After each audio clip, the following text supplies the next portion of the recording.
Today I want to talk about a concept that shaped my thinking and my understanding, and really helped also with my approach to my career. And this concept, basically, we can think of it like a bit of a triangle. We have health, wealth, and time.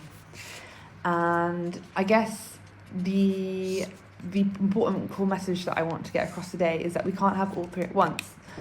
And life is about understanding which stage you're in and making intentional choices about where to invest these three limited resources. You can have health, you can have wealth, and you can have time. But here's the thing, you can almost never get all three at once. And understanding this framework can probably change the way you think about things. So here's what I've noticed. When you're young, you have all the time and energy in the world, but your bank account is limited. You're just at the start of your career, or maybe you haven't even started a job, maybe you're studying. When you're in your prime earning years, you finally then have money and you're still healthy, but you have zero time. And then when you retire, you've got some time, you've got some money, but your body can't do half the things that you probably dreamed about when you were younger. So today I'm going to break this down and give you some tips on how to make the most of which stage you're at. So let's start with the first stage, so like young adults, and so let's say your 20s to 30s, where you have time and health but limited wealth.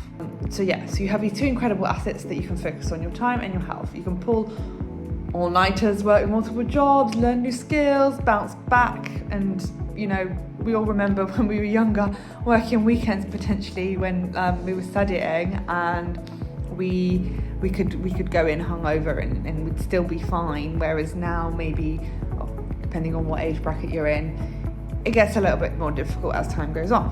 But here's the thing, you don't tend to have as many financial resources. You're dealing with student loans, entry-level salaries, you're trying to figure out your career. Every investment decision matters. This here, you can think of it as your building phase. Your job doesn't have to be all figured out. It's to invest that abundant time and energy into things that will then compound later. So learning skills and figuring out what you like, kind of like trying things out. Now is the time.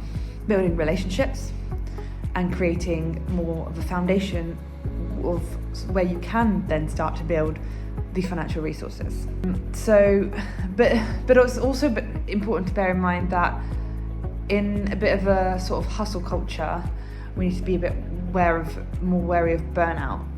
And too many people in this stage trade their health and their wealth too early, and to trade their health for wealth too early. They sacrifice sleep, relationships, well-being, and thinking that they'll make it up at a later point in time, all just to sort of earn a little bit more maybe. And you won't. Once your health is gone, it's incredibly hard to get back.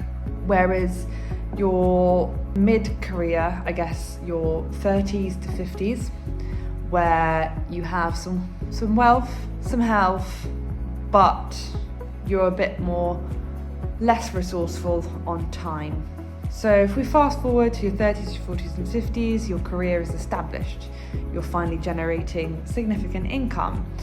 Your health is pretty good if you've taken care of yourself.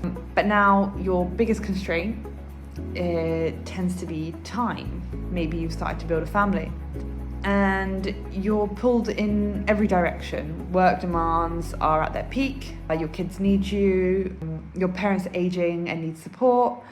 You're trying to maintain friendships, stay healthy and advance your career, and maybe just maybe you get 5 minutes to yourself. This is a squeeze. And then this is sort of a bit like the decade you have resources but feel like you're drowning, where you can afford to go on vacation but you don't have the time to take off, where you can pay for the gym membership but you never actually go. And the common mistake here is continuing to sacrifice everything for career advancement, thinking just a few more years until the next promotion, until the next milestone. Meanwhile, the kids are growing up the relationships are a little bit strained, and your health is slowly declining. So then we have section 3. The third stage in the life stages, where time comes back, you have a lot more time, you've got the wealth, but your health starts to decline. So let's talk about retirement, your 60s and beyond. If you've planned well, you finally have financial freedom, you're free from work obligations, and you have all the time you ever wanted. But the cruel irony is that you can't keep up. Your body can't keep up, and your health starts to decline.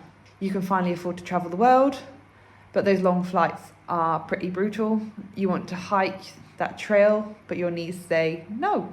And you have the time and money to do everything you've dreamed about, but your energy is very limited. You have less mobility, and the health starts to become more of an issue.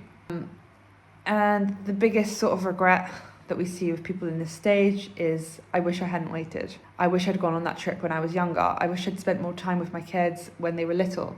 I wish I hadn't deferred all my dreams until retirement.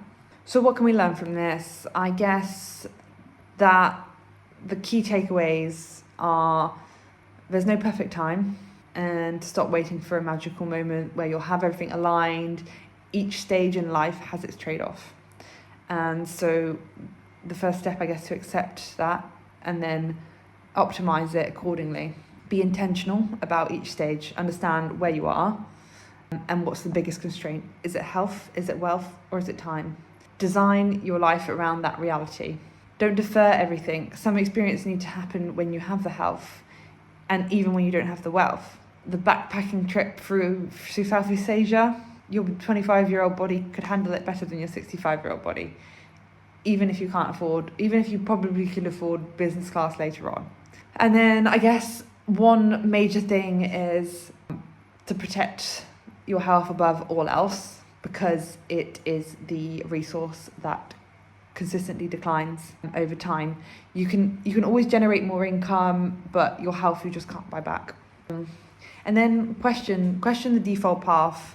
The traditional model, work until you're 65 and then enjoy life, means that you get time and money exactly when your health is declining. Maybe that's not the optimal strategy. So yeah, I think maybe experimenting different models, like it's become ever more popular to have mini retirements throughout life, instead of spending all your life accumulating and then having to plan to spend at a very, very long future point in time. Career breaks to travel or to work on your true passions, and so on. So designing sort of a life around what suits you. These aren't possible for everyone, and I understand privilege and circumstances are a major factor here. But if you have any flexibility whatsoever, what would it look like to spread out your retirement across your whole life, rather than deferring everything to the end? I'd be curious to know what stage you're in and what the biggest constraint you're facing right now is. Is it health, wealth, or time? And how could you adapt your current choices to, I guess, optimize all three? And it's not meant to be a depressing video. It's meant to sort of be a bit more, I guess, clarity in making intentional choices. So just sort of making it more apparent that you can't have all three at once, but you can sort of start looking into how to make it better. So yeah, thank you for watching, and I hope this gives you a new perspective. See you in the next one.